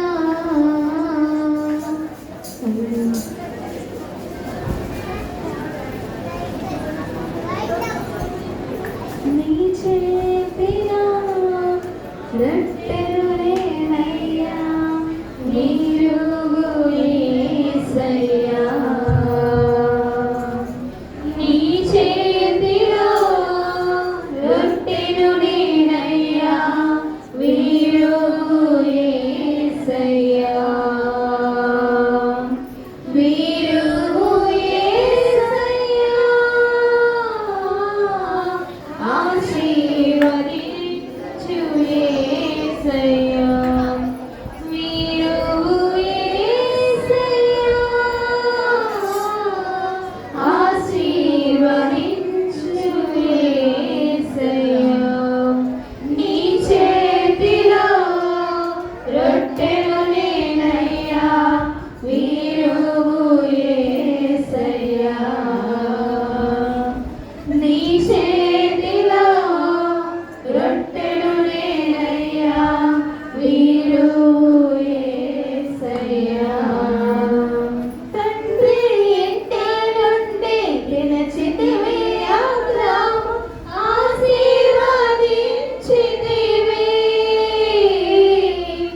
అబ్రాము మార్చితివి. తండ్రి ఇంటి నుండి పిలిచితివి, అబ్రాము ఆశీర్వదించితివి.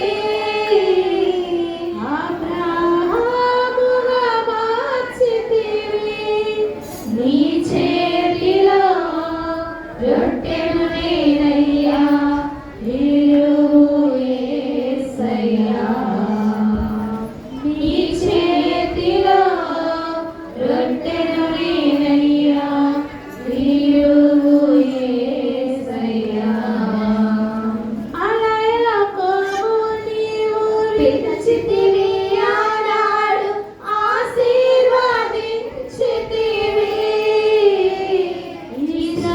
ఇశ్రాయేలుగా మార్చితివి. అలయకోబును నీవు పిలిచితివి, ఆనాడు ఆశీర్వదించితివి. ఇశ్రాయేలుగా మార్చితివి. నీ చేతిలో రొట్టెలు నేనయ్యా, వీరుగు యేసయ్యా. నీ చేతిలో రొట్టెలు నేనయ్యా, వీరుగు యేసయ్యా. హింసకుడు దూషకుడు హానికరుడైన సౌలును విరచితివి. పౌలుగా మార్చితివి. హింసకుడు దూషకుడు హానికరుడైన సౌలును విరచితివి. పౌలుగా మార్చితివి. నీ చేతిలో రొట్టెలు నేనయ్యా, వీరుగు యేసయ్యా. నీ చేతిలో రొట్టెలు నేనయ్యా, వీరుగు యేసయ్యా. వీరుగు యేసయ్యా. దయచేసి ప్రభు సరుకును పూజించిన వారు లేచి నిలబడండి. ప్రభు యొక్క రక్తము ఎత్తుకున్న వస్తుంది.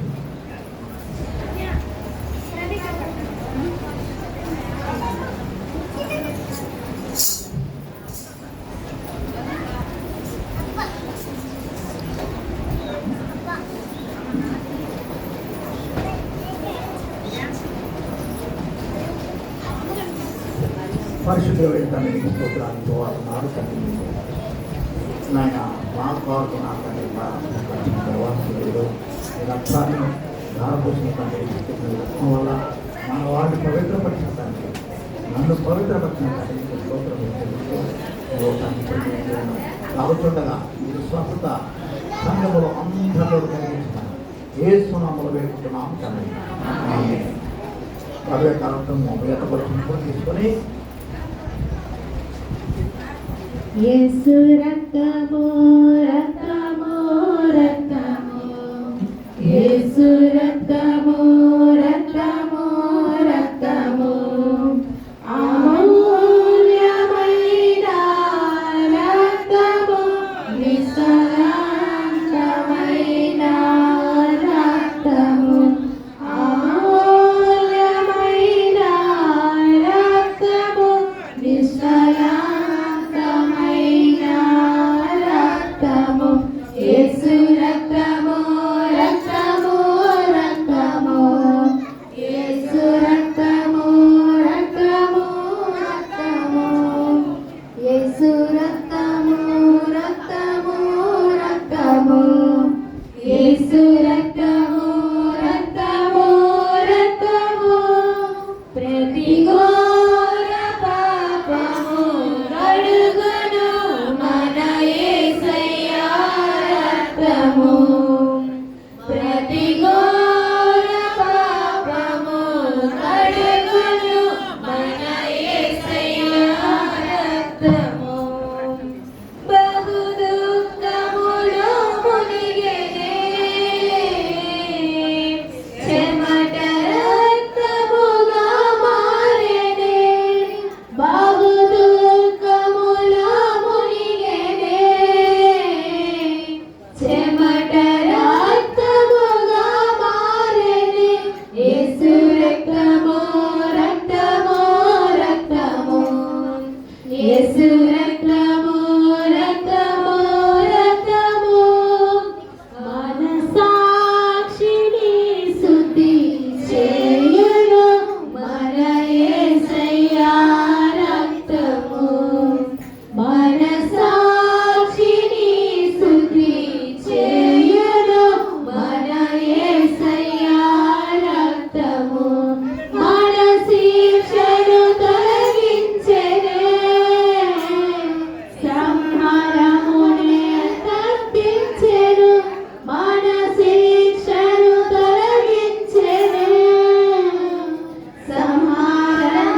నిష్కలంకమైన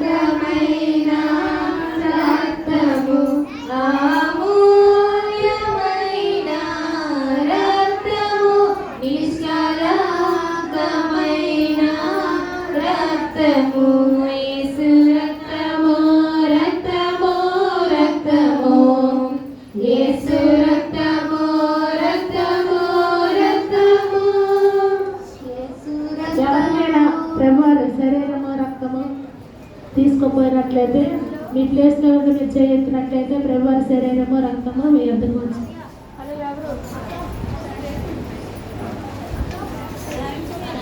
అవునండి లేదు లేదండి ఎక్కువ తెలియదు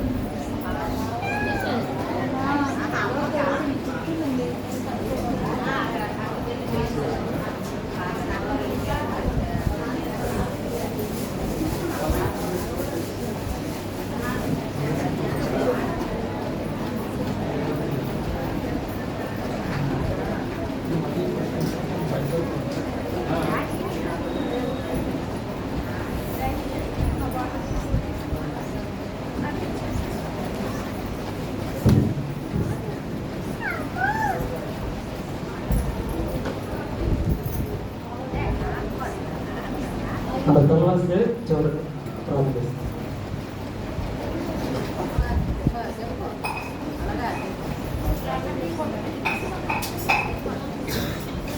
ప్రభు రక్తం అందరూ తీసుకున్నారమ్మా. ఒక ఆంధ్రపూర్ చేయి చూడండి.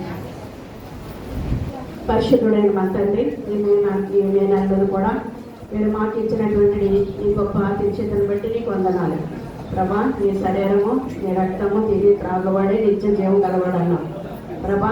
ఏ రాజ్యానికి వారసులన్నా నాయన, ఈ రాజ్యానికి వారసులుగా మమ్మలను నియమించుకున్నావు, ఏర్పాటు చేసుకున్నావు, పిలుచుకున్నావు, రక్షించుకున్నావు. ఈ పాద సన్నిధిలో ఇలా మేము ఉండడం నీ యొక్క గొప్పతనం తండ్రి ప్రభా. లోకమిచ్చే సంతోషం కాదు, నీవిచ్చే సంతోషం గొప్పది, ఆశ్చర్యకరమైనది, దేవునికరమైనది ప్రభా. నీవే నా తండ్రి మమ్మల్ని ఇంకా బలపరిచి నడిపించండి. మళ్ళా జూన్ నెలలో కూడా ప్రభా నాయన నీ రక్తంలో పాలు పొందే భాగ్యం అనేక మందికి మాకును దయచేయండి ప్రభా. నువ్వు ఇంతవరకు నువ్వు ఇచ్చిన గొప్ప వాక్యమును బట్టి నీకు వందనాలు. దావీరాజు నిన్ను గణపరిచినట్లుగా మేము ఎల్లప్పుడూ కూడా ఏమున్నా లేకపోయినా నిన్ను గణపరుచుకునే భాగ్యాన్ని మాకు దయచేయండి ప్రభా. నీకే స్తోత్రం నాయన. నెబుకద్నెజరు రాజు వలె నా ప్రభాతను నాయన మొదట్లో గణపరచలేకపోయాడు, బుద్ధి వచ్చినప్పుడు గణపరిచాడు. అటువంటి వారం కాకుండా ప్రభా ఎల్లప్పుడూ నిన్ను గణపరుచుకొని నిన్ను మహింపరచుకునే భాగ్యం మాకు దయచేయండి. బిడ్డని కలువు మీ ఆత్మతో అభిషేకించి బలపరచుకోండి ప్రభా. ఈ వారం జన్మనిస్తాను ఇది మాకు తోడుగా ఉంచండి. ఇప్పుడు ఇంకా జరగబడిసిన కార్యక్రమాలు ఉన్నాయి. నీ బిడ్డలందరినీ కూడా నా తండ్రి నీవే నా ప్రభా నా తండ్రి నాయన నిలబెట్టుకొని నాయన నీ యొక్క సహాయంలో నాయన నీ సన్నిధులు అందరూ పాలు పొందేలాగా ప్రతి బిడ్డ సహకరించడానికి నీ కృప దయచేయండి. జరగబోతున్న కార్యక్రమాలని నీ పాదాలకు అప్పగించుకొని బ్రతిమలాడి వేడుకొంచున్నాను తండ్రి. ఆమేన్. అమ్మ కొన్ని పలహారాలు ఉన్నాయి. 10th క్లాస్ పిల్లలు పాస్ అయ్యారు కదా, 500 మార్కులకి పైగా వచ్చేయండి అందరికీ. నిజంగా చాలా సంతోషం. పిల్లలు వచ్చారా? తల్లిలే వచ్చారా? పిల్లలందరూ రండమ్మా, బయట ఉన్నారు పిల్లలందరూ. 10th క్లాస్ పాస్ అయిన పిల్లలందరూ కూడా రాగలిగారు. ఒకసారి చూడాలి మిమ్మల్ని, ఎందుకంటే మీ సంతోషం అందరికీ పంచుతున్నారు కదా. ఒక నాణ్యం పోగొట్టుకుంటే అది దొరికినప్పుడు అందరూ సంతోషించారు. మరి మీ సంతోషంలో మేమందరం పాలు పొందాలి.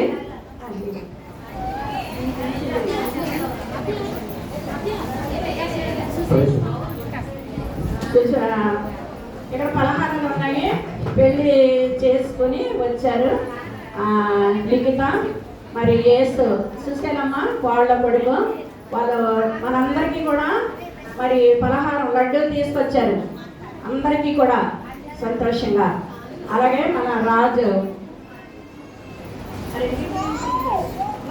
బాబు రండి, బాబుకి వచ్చాయండి.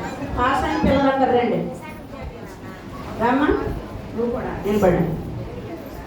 మన సంఘంలో ఉన్న బిడ్డలు నిజంగా ప్రార్థన పూర్వకంగా అనేకమైన ప్రార్థించాము. ప్రతి 40 దినాల ప్రార్థనలో చాలా ప్రార్థనలు జరిగాయి. పిల్లలు పాస్ అయిన వాళ్ళు రాలేదు, తల్లిదండ్రులు పలహారాలు పెట్టుకుని వచ్చేసారు. మన రాజు మరి బిడ్డలిద్దరు కూడా చాలా మంచి మార్కులు 500 దాటుకుని వచ్చారండి.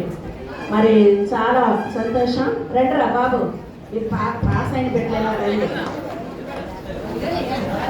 పలహారం మరి ఇది ఇక్కడ లాడుగా పలహారం తెచ్చారు. ఇక్కడ లాడులు పట్టుకొని వచ్చాడు. జస్వంత్ సుస్వంత్ అన్నదమ్ములు ఇద్దరు కూడా పాస్ అయ్యారు.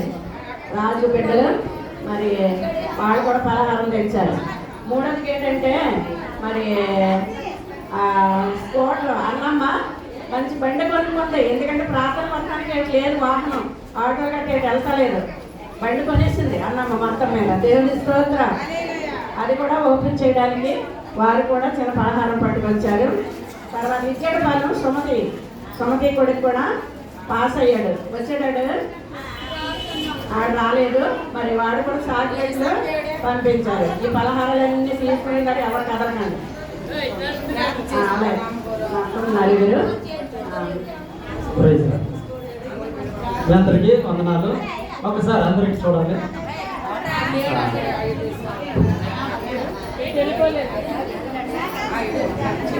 మరి మీ అందరినీ బ్లెస్సింగ్ చేయడానికి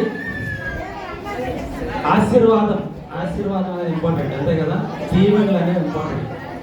మరి వీళ్ళు దీవించడానికి పాస్ అయిన వాళ్ళు వాళ్ళ తల్లిదండ్రులు లేరు. చాలా మంది పిల్లలు రాలేదు, కానీ తల్లిదండ్రులు ఉన్నారు, కొంతమంది రాలేదు. వీరందరికీ కూడా మరి మంచి మార్కులు వచ్చినందుకు ప్రభు గారు మీ అందరికీ శుభాకాంక్షలు తెలియజేస్తా ఉన్నాను. మరి అదేవిధంగా శుభాకాంక్షలు తెలియజేయడానికి మన మధ్యన ఒక గెస్ట్ అతిథి ఉన్నారు, రాజేష్ గారు. ఒకసారి లేచిన పడింది. ఆయన అందరు చప్పట్లు కొట్టి ఆయన మన సంఘానికి ఒక్కసారి మనము ఆహ్వానం తెలియజేద్దాం. మరి ఆయన గురించి చెప్పాలంటే నాకంటే ఎక్కువ మన శ్రీనాథ్ అతనికి ఎక్కువ తెలుసు. మరి చెప్తా ఉంటారు. రాజేష్ గారు అంటే ఆయన పారిశ్రామికవేత్త అంటాం, అంటే ఆయన కంపెనీలు నడిపిస్తూ ఉంటారు. కంపెనీలు ఉంటాయి ఆయనకి. హెచ్ఎర్ల ఆ ప్రాంతంలో ముందు ఉంటారు ఆయన. రానున్న దినాల్లో రాజకీయంగా కూడా రావాలని ఆయన ఆశపడుతున్నారు. ఆయన ఆశను దేవుడు తీర్చలే అందరూ కూడా ప్రార్థన చేద్దాం. హల్లెలూయా. మరి అంత మంచి స్థాయిలో ఉండి మన చర్చకు వచ్చి జస్ట్ ఒక చిన్న గ్రీటింగ్స్ తెలియజేయడానికి ఆయన ఇష్టపడుతూ ఉన్నారు. కాబట్టి మనందరం కూడా ఆయన మాటలు ఒకసారి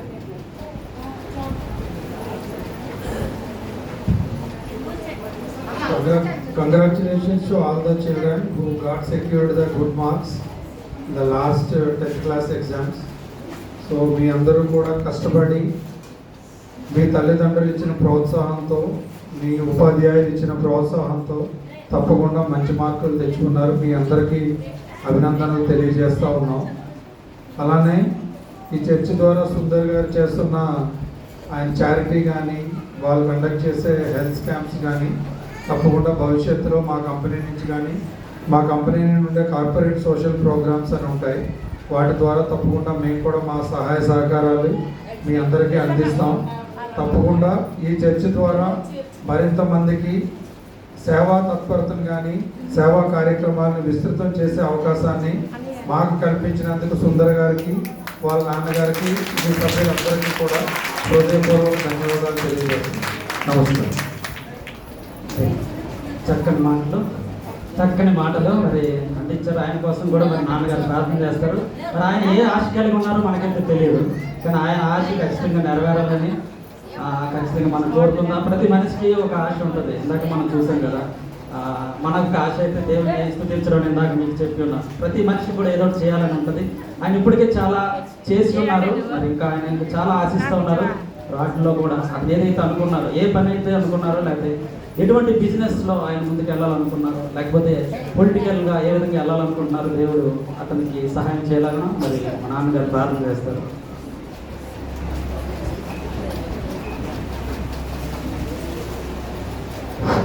పరిశుద్ధుల పర్వతానికి స్తోత్రములు వందనములు చేస్తున్నాం.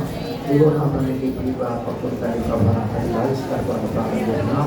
నా తండ్రి ప్రభా మన కంపెనీ ద్వారా తన వ్యాపార వ్యక్తులు తండ్రి ప్రభా మంచి ఉద్యోగంలో ఉంటుండగా వారికి అనేకమైన ప్రాణాలు ఉంటుండగా ప్రభా తండ్రి మీ సహాయం దయచేయండి. వారిని ఇక్కడ నిలబెట్టుకుంటున్నారు. వారు చెప్పినటువంటి వాక్యాన్ని నెరవేరడానికి నా తండ్రి మొదటి కూడా వారికి సహకారులు ఉండడానికి మీకు దాయి చేయమని ప్రార్థన చేస్తున్నాం. మహిమ ఘనత ప్రభావం పొందండి. నా దినాలు తల్లి వారి ఉద్దేశాలు సఫలీకృతము చేయబడిన కాక. హల్లెలూయా. యేసయ్యా నీకే స్తోత్రం తెలుస్తున్నాను.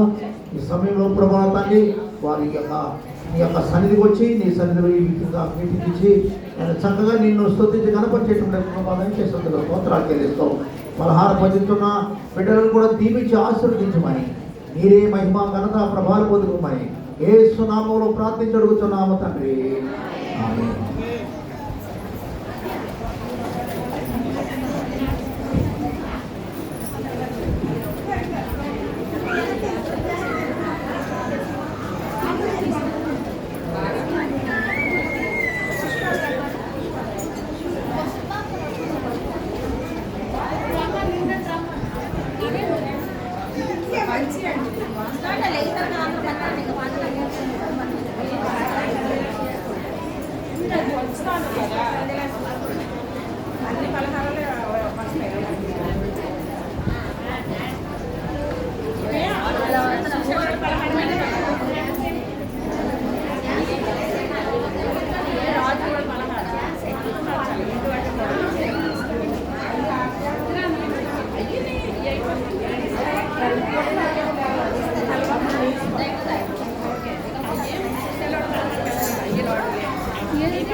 అట్నుంచి వస్తుందా అక్క? అట్నుంచి వస్తుందా?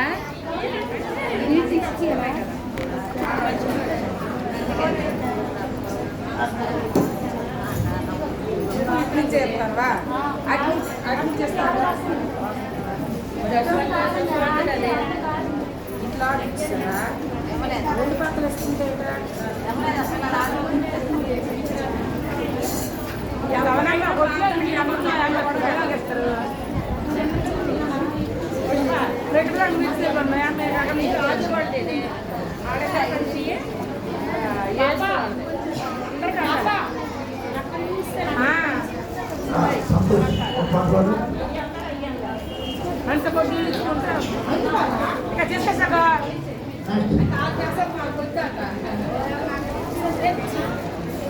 చిలకం ఎక్కడ పాటు పడితే